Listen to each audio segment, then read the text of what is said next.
सभी जगह पर वरिष्ठ मैजिस्ट्रेट की ड्यूटी लगाई गई है, जो पूर्ण रूप से सभी काउंटिंग सेंटर्स के कानून सुव्यवस्था के संपूर्ण प्रभार में रहेंगे। जो राज्य सशस्त्र बल है उनकी भी तैनाती की है, और जो अंतिम दायरा है जहां पर मतगणना रहेगी और मतगणना हॉल है, वहां पर केंद्रीय सुरक्षा बल हमने लगाया है। पूरे राज्य में जो केंद्रीय सुरक्षा बलों की कुल 33 कंपनियां इन मतदान केंद्रों में लगी है। मतगणना केंद्रों पर अभ्यर्थियों को जो व्यवस्था हमने बैठक की बनाई है, वो व्यवस्था कल काउंटिंग सेंटर पर ये रहेगी कि सबसे प्रथम जो लाइन है उसमें मान्यता प्राप्त राष्ट्रीय दलों के अभ्यर्थी और उनके मतगणना अभिकर्ता रहेंगे। मान्यता प्राप्त राज्य दलों के अभ्यर्थी उसके बाद, और उसके पश्चात अन्य राज्यों के मान्यता प्राप्त राज्य दलों के अभ्यर्थी के मतगणना अभिकर्ता, और पंजीकृत अमान्य प्राप्त राज्य नैतिक दलों के अभ्यर्थियों के मतगणना अभिकर्ता, और अंत में जो है निर्दलीय अभ्यर्थियों के मतगणना अभिकर्ता। कल वीडियोग्राफी और सीसीटीवी कवरेज भी किया जाएगा। जो हमारे काउंटिंग टेबल्स है उनके ऊपर भी सीसीटीवी कवरेज कम्प्लीटली रहेगा। जो ईवीएम का मूवमेंट स्ट्रांग रूम से ईवीएम काउंटिंग हॉल में पहुंचता है, उसकी भी संपूर्ण वीडियोग्राफी और सीसीटीवी कवरेज रहेगा। उसके अलावा जो पोस्टल बैलेट्स की गणना होगी उसका भी वीडियोग्राफी और सीसीटीवी कवरेज होगा। मतगणना केंद्र में किसी भी प्रकार के इलेक्ट्रॉनिक उपकरण और स्मार्ट वॉच, लैपटॉप, कैमरा या इलेक्ट्रॉनिक डिवाइसेस को लाने पर पूर्ण प्रतिबंध रहेगा। गर्मी को देखते हुए पर्याप्त व्यवस्था हमने की है। कई जिला मुख्यालयों में एयर कंडीशनर्स की व्यवस्था की गई है, और कुछ जिला मुख्यालयों में कूलर्स की भी व्यवस्था रहेगी। पेयजल की, शीतल पेयजल की पर्याप्त व्यवस्था वहाँ पर रहेगी। आप सभी को मैं अवगत कराना चाहूँगी कि हमारे राज्य के मुख्य शहरों के मुख्य जगहों पर बड़े एलईडी स्क्रीन्स पर जो है सभी रिजल्ट्स को समय समय पर प्रातः 8 बजे से डिस्प्ले किया जाएगा। जो परिणाम है उसकी घोषणा जो जिला मुख्यालय है, जो एआरओ जिसकी निगरानी में काउंटिंग होती है, वो राउंड वाइज अपने विधानसभा क्षेत्रों में। नमस्कार, जवाब तो देना होगा। मैं आप सभी का स्वागत है। मैं हूं डॉक्टर अवधेश मिश्रा। छत्तीसगढ़ की सियासत में और देश में हो रहे लोकतंत्र के सबसे बड़ा महापर्व में कल बारी मतदान के बाद मतगणना की है। मतलब ये कि कल नतीजों के साथ ये तय हो जाएगा कि आने वाले 5 सालों तक देश की दशा और दिशा किसके हाथ में तय करने के लिए जनता ने बागडोर दी है। बात छत्तीसगढ़ की करने जाए तो छत्तीसगढ़ के 11 सीटों पे कल एक साथ मतगणना कार्य शुरू किया जाएगा। दोनों ही दलों की ओर से प्रशिक्षण कार्य पूर्ण कर लिए गए। अपने अपने कार्यकर्ताओं को, नेताओं को, पोलिंग एजेंट जो बैठेंगे उन्हें, काउंटिंग एजेंट जो बैठेंगे उन सभी को ट्रेनिंग दे दी गई और कह दिया गया है कि आखिरी राउंड की गिनती तक, आखिरी गिनती तक वो मतगणना स्थल न छोड़े, इस बात की हिदायत जो है वो कांग्रेस पार्टी की ओर से दिए गए। लेकिन इन तमाम चीजों की तैयारियों के बीच में सियासी गुणागणित और दावे वादे भी अभी भी बाकी है, क्योंकि अभी भी मतगणना और परिणाम में तकरीबन 12 घंटे का वक्त बाकी है। जिस विषय पर चर्चा करेंगे, 2 बेहद ही खास मेहमान हमारे साथ जुड़े। पहले मेहमानों का तारुफ आपसे करा देता हूं। बीजेपी की ओर से राजीव चक्रवर्ती जी, वरिष्ठ नेता है, प्रवक्ता है। राजीव जी, आपका स्वागत है। कांग्रेस की ओर से धनंजय ठाकुर जी है, वरिष्ठ प्रवक्ता है, वरिष्ठ नेता है। धनंजय जी, आपका स्वागत है। हमारे संवाददाता भी लगातार हमसे जुड़ेंगे। फिलहाल रोहित शुक्ला जांजगीर से हमारे साथ बने हुए। रोहित, मैं आपसे भी कुछ जानकारियां लूंगा, जब आप भी अपने लोकसभा क्षेत्र के बारे में दर्शकों को बताइएगा। लेकिन मेरा पहला सवाल धनंजय जी आपसे, अब चंद घंटों का इंतजार, कल किसकी होगी सरकार? देखिए, निश्चित तौर पर जिस प्रकार से इस देश में बदलाव की जो बयार चल रही है, 10 साल के मोदी सरकार के कुशासन, भ्रष्टाचार, अराजकता से हर वर्ग परेशान है। कोई ऐसा वर्ग नहीं बचा है जो इनकी कुनीतियों से हताश और परेशान ना हो। किसान लगातार मांग कर रहे हैं क्योंकि एमएसपी की गारंटी मिलना चाहिए, नहीं मिल पाया है, बल्कि उनको दिल्ली में घुसने से रोका है। युवा बेरोजगार हैं, महिलाएं महंगाई से परेशान हैं। तो लगातार जो चीजें जनता के बीच में हैं, तो ये बदलाव का चुनाव है। और निश्चित तौर पर जिस प्रकार से मतदान के बाद जो रुझान भी प्राप्त हुए हम लोग को, हमारे जो कार्यकर्ताओं का फीडबैक भी आया है, मीडिया के साथियों का फीडबैक आया है, तो ये स्पष्ट हो गया है कि कल 4 जून को ये देश में एक नया सूर्य का उदय होगा और मोदी सरकार की विदाई तय होगी और इंडिया गठबंधन का सरकार बनेगा। और देश फिर 2014 के पहले कि जो देश था, जो गति से आगे बढ़ रहा था, हर हाथ को काम मिलता था, किसानों को उपज कीमत मिलता था, महंगाई नियंत्रित थी, व्यापारी हताश और परेशान नहीं थे। उस दौरान आप देखेंगे युवाओं को रोजगार मिलता था। तो देश फिर उस दिशा में आगे बढ़ेगा, एक नई ऊंचाई को देश छूएगा। ठीक है राजीव जी, यही सवाल आपसे भी है कि कल किसकी बनेगी सरकार। क्या आपको लगता है कि जनता ने आपको मैंडेट दिया होगा? एग्जिट पोल अलग चीज है, आपको क्या लगता है कि जनता ने आप पे विश्वास जताया? राजीव जी। डॉक्टर अवधेश जी, अगर मैं कहूं जो रुझान मतदान के पहले मतदान के बाद जो हमको फीडबैक मिलता है कार्यकर्ताओं से, पोलिंग एजेंट से, उसी समय हमने तय कर लिया था, हमको पता चल गया था न केवल छत्तीसगढ़ मध्य प्रदेश बल्कि पूर्वोत्तर राज्य हो, पश्चिम बंगाल हो, दक्षिण के राज्य हो, भारतीय जनता पार्टी और एनडीए गठबंधन की एक नई सरकार तीसरी बार बनने जा रही है। हम मतदाताओं को आपके चैनल के माध्यम से हम उनको बधाई देते हैं, उनको धन्यवाद देते हैं। लड्डू पेड़े के ऑर्डर दिए जा चुके हैं, आतिशबाजी की तैयारियां की जा चुकी है। ये इसलिए कि वो परिक्रम और जो जिसे कहते हैं परिश्रम की एक पराकाष्ठा है। प्रधानमंत्री जी जिस तरह से पूरे अखिल भारत में घूमे हैं, देश को जानते हैं पहले से, और देश को जानने के बाद देश की तकलीफें क्या है, देश के वीकनेस क्या है, स्ट्रेंथ क्या है, उन सारी चीजों को लेकर धनंजय जी ने बिल्कुल सही कहा कि कल एक नए भारत का उदय होगा। निश्चित रूप से भारत चौथी और तीसरी अर्थव्यवस्था की ओर आगे बढ़ेगा। ठीक। भारत स्वरोजगार के रूप में आगे बढ़ेगा, भारत स्वच्छता के रूप में और आगे बढ़ेगा। ठीक। और एक बड़े राष्ट्र के रूप में, विकसित राष्ट्र के रूप में पदार्पण होगा भारत का। ठीक है, चलिए आप दोनों ही पार्टी को मेरी शुभकामनाएं है। मतलब एक वजह मैं रोहित का रुख कर लेता, रोहित जांजगीर से बने हुए। रोहित, जांजगीर की जनता ने जो मैंडेट दिया था, जो अपना मताधिकार दिया था, कल परिणाम की बारी है। क्या तैयारियां, क्या राजनीतिक दलों में उठापटक फिलहाल? रोहित देखिए अवधेश, जांजगीर चांपा लोकसभा के लिए 18 प्रत्याशी जो है चुनावी मैदान में है। कांग्रेस की ओर से शिव डहरिया को प्रत्याशी बनाया गया है जो पूर्व मंत्री हैं, तो वही भारतीय जनता पार्टी से श्रीमती कमलेश जांगड़े जो है चुनावी मैदान में है। निश्चित तौर पर दोनों ही राजनीतिक दल जो है इस सीट को जीतने के दावे कर रही है। कांग्रेस भी इस सीट को जीतने के दावे कर रही है। उन्हें पूर्ण रूप से विश्वास है कि 20 साल बाद उन्हें इस लोकसभा पर जीत का स्वाद जरूर मिलेगा। उसके पीछे की वजह यह है कि जांजगीर चांपा लोकसभा में 8 विधानसभा आते हैं और 8 विधानसभा पर कांग्रेस का कब्जा है। इसके साथ ही साथ जो है इस बार जो मतदान हुए हैं उसको लेकर के कांग्रेस की ओर से यही दावे किए जा रहे हैं कि निश्चित तौर पर 20 साल बाद इस बार जो है कांग्रेस का ही सांसद जांजगीर चांपा लोकसभा में आएगा। वही भारतीय जनता पार्टी के नेता भी इस बात को लेकर के आश्वस्त है कि पिछले 20 सालों से लगातार भारतीय जनता पार्टी के ही सांसद इस लोकसभा पर चुने जा रहे हैं और हर बार वही जीत रहे हैं। तो इस बार 5वीं बार भी जो है जनता का आशीर्वाद उन्हें मिलेगा, मोदी लहर का एक फायदा मिलेगा और उनके ही पार्टी को जीत मिलेगी और भाजपा का ही जो है लोकसभा सांसद यहाँ से चुना जाएगा। तो दोनों ही राजनीतिक पार्टियां जो है फिलहाल दावे कर रही हैं जीत का, लेकिन कल जो है ये जो दावे हैं, जो वादे किए जा रहे थे, जो सच्चाई है वो सामने आ जाएगी कि जनता ने किसके सर पर जीत का ताज सजाया है। फिलहाल जांजगीर चांपा लोकसभा के लिए 18 प्रत्याशी चुनावी बिल्कुल रोहित, आपने सही कहा कि कल जो है वो सच्चाई सामने आएगी कि आखिरकार जनता ने किसे सिरमौर चुना है। बिल्कुल रोहित, आप नजर बनाए रखिएगा। मैं लौटूंगा आपके पास एक बार फिर से। मैं धनंजय जी का रुख कर लेता हूं। धनंजय जी, क्या मुद्दे चुनाव में रहे? एग्जिट पोल के आंकड़े तो बताते हैं कि आप लोग तो कहीं नहीं है मुकाबले में, लेकिन आपको विश्वास है कि कल आप सरकार बनाने जा रहे हैं देश में? देखिए अवधेश जी, आपने बहुत अच्छा सवाल पूछा है। क्या मुद्दे रहे चुनाव में? आप देखेंगे लगातार जब से नरेंद्र मोदी जी प्रधानमंत्री बने हैं उस दिन से लेकर आज तक इस देश का किसान हताश और परेशान रहा है। किसान जो इस देश के हर वर्ग का पेट भरता है, उस किसान को दिल्ली में घुसने से रोका गया। किसान क्या मांग रहे थे? अपनी एमएसपी की कानूनी गारंटी मांग रहे थे। वादा उनसे किया गया, पूरा नहीं किया गया। सबसे बड़ी समस्या इस देश में देखेंगे बेरोजगारी है। हालात ये हो गई है कि अगर 100 युवा है उसमें से 83 युवा बेरोजगार हैं। देश में 30 लाख से अधिक सरकारी पद रिक्त पड़े हुए हैं और कोविड काल के दौरान जिस प्रकार से देश सुविधा संपन्न देश में जिस प्रकार से हमारे श्रमिकों भाइयों को, हमारे हर वर्ग को पैदल सड़कों में भटकना पड़ा है, उसके साथ साथ देखेंगे महंगाई चरम सीमा पर है।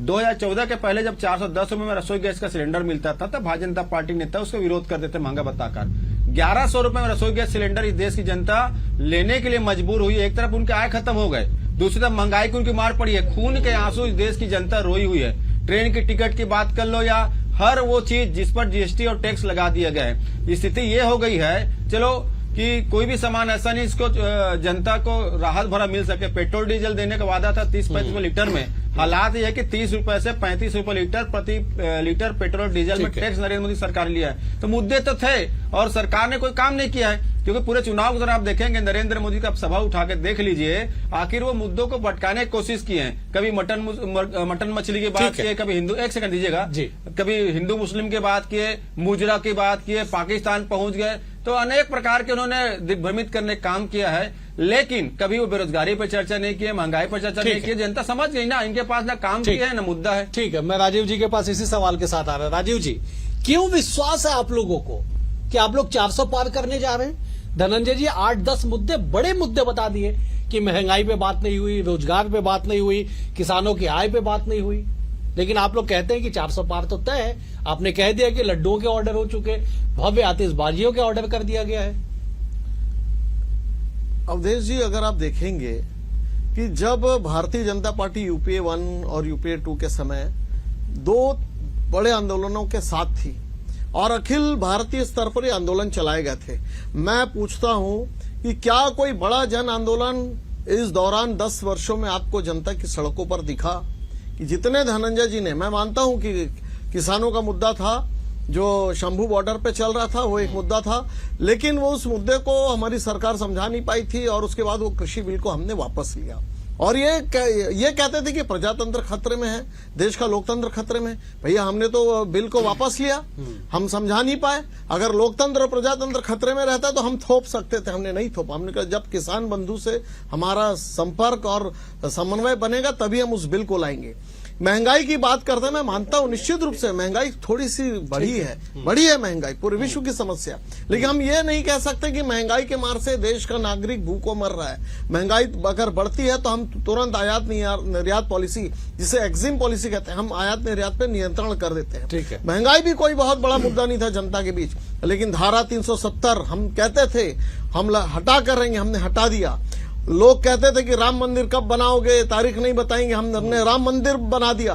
हमने रक्षा के क्षेत्र में, उद्योग के क्षेत्र में जो नवाचार किया वो आज पूरी दुनिया हमें देख रही है और तीसरी बड़ी अर्थव्यवस्था जा रहे हैं।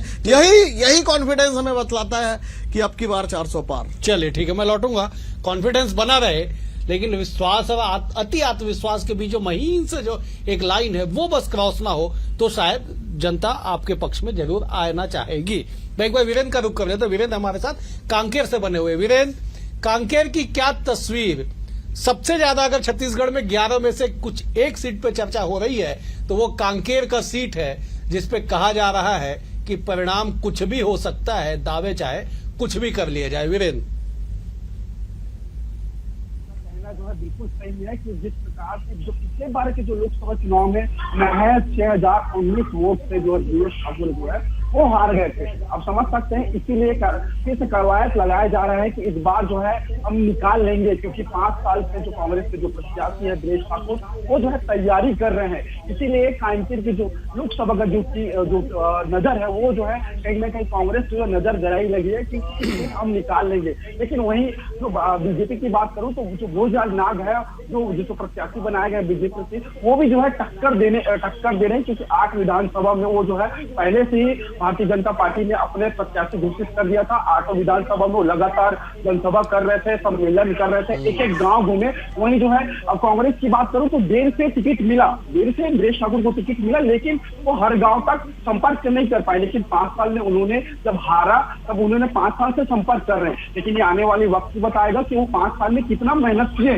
क्योंकि कल तो जनता जवाब दे देगी, क्योंकि कल जो है 4 जून है, तो जनता कल जो है जवाब दे देगी आखिर जीतेगा कौन। हालांकि जो ईवीएम है पूरे जो बीजेपी और जो कांग्रेस है वो जो है जो दोनों के जो है भाग्य जो है ईवीएम की मशीन फिलहाल जो कैद है, आप कह रहे थे कि 12 घंटा बाद, और समझ सकते हैं 12 घंटा बाद ही फैसला होगा। लेकिन जो कांकेर की जो सीट है एक नजर बनाए रखी हुई सीट है, क्योंकि जो 5 साल से जो तैयारी दिनेश ठाकुर ने की है, क्या वाकई में उन्होंने तैयारी की है 5 साल तक, क्या वो जीतेंगे, ये उसके ऊपर निर्भर करता है कि आखिर उन्होंने 5 साल में कितने तैयारी की है। क्योंकि महज 6000 का वोट, वो महज 6000 का ही वोट का अंतर था।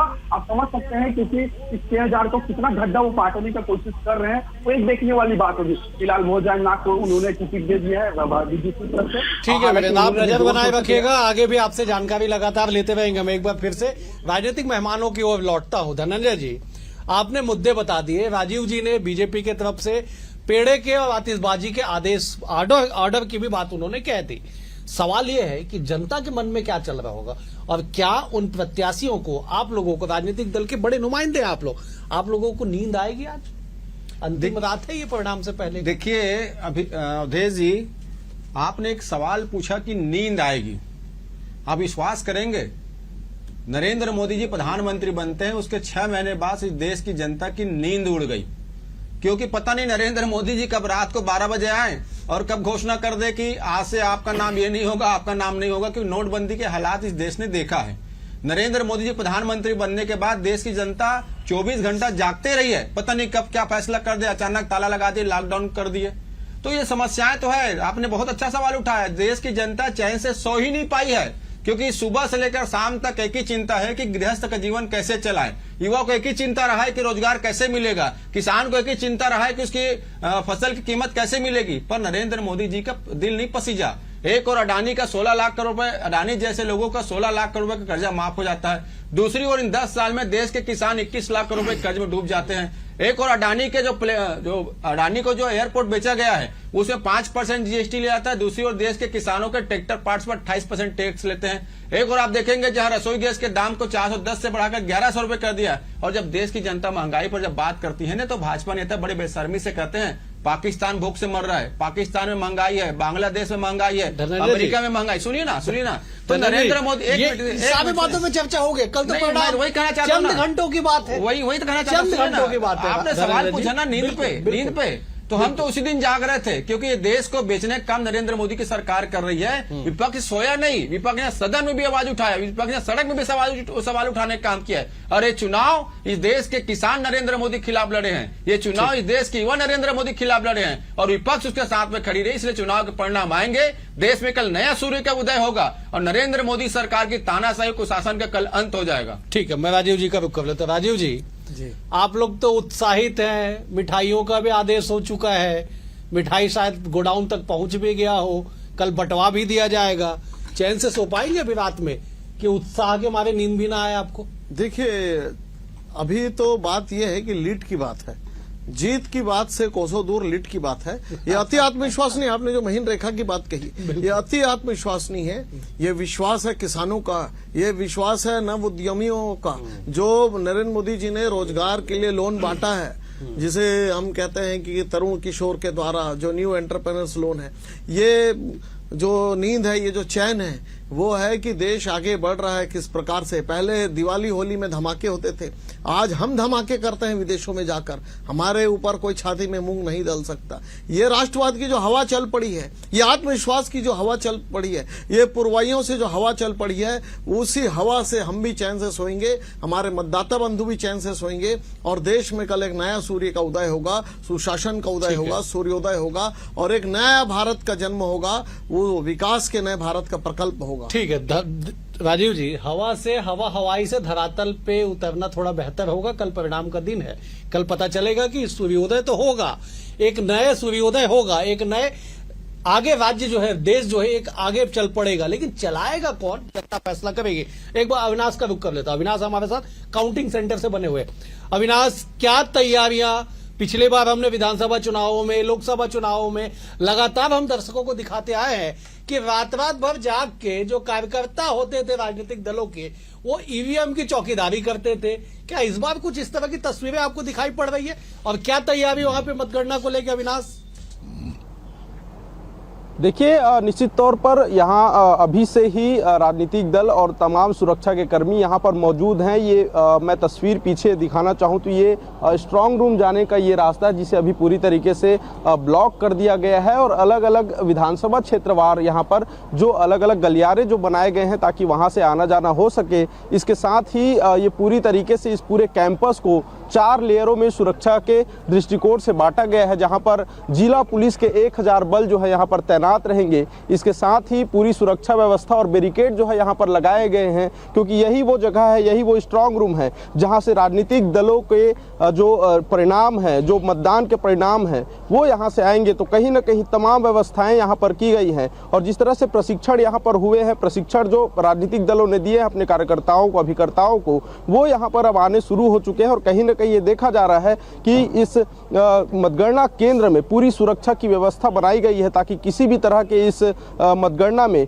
कोई भी ऐसी चूक ना हो। इसके साथ ही पूरी पारदर्शिता के लिए सुरक्षा की तमाम व्यवस्था यहाँ पर की गई है। और ये सेजबहार का वो इंजीनियरिंग कॉलेज है जहाँ पर चारों ओर पुलिस बल तैनात है, चारों ओर बैरिकेड लगाए गए हैं, बाहर एंट्री पॉइंट पर पास एंट्री के लिए गेट बनाए गए हैं ताकि कोई भी असामान्य व्यक्ति जो है इस मतगणना केंद्र तक ना पहुंच सके। और ये जो पीछे जो रास्ता है वो स्ट्रांग रूम की ओर जाता है जहां पर समय का अभाव है, समय रहा तो मैं लौटूंगा आपके पास। मैं एक बार एक फाइनल कमेंट के लिए मैं राजनीतिक दलों का रुख कर लेता हूं।